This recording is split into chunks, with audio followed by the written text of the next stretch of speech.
Hello viewers, welcome back our channel. పిఠాపురంలో జనసేన గెలుపు కోసం తీవ్రంగా శ్రమించిన మాజీ ఎమ్మెల్యే వర్మపై కాకినాడ జిల్లా గొల్లప్రోలు మండలంలో వన్నెపూడిలో జరిగిన దాడిని పార్టీ అధినేత పవన్ కళ్యాణ్ సీరియస్గా తీసుకున్నారు.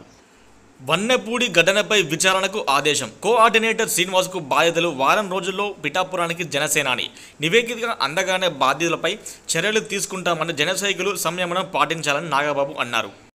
ఇక ఈ ఘటనపై వెనుక ఎవరున్నారు అనే దానిపై వివరాలు సేకరించాలని పవన్ కళ్యాణ్ ఆదేశించారు. దీనిపై విచారణ జరిపే బాధ్యతలను పిఠాపురం కోఆర్డినేటర్ శ్రీనివాస్ గారికి అప్పగించారు.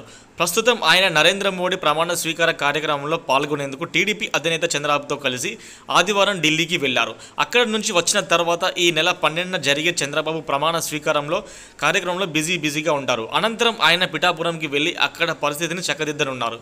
ఈలోగా ఘటనకు కారణాలు, ఇతర అంశాలపై పార్టీ కోఆర్డినేటర్ శ్రీనివాస్ నివేదిక సిద్ధం చేయాలని ఆదేశించారు.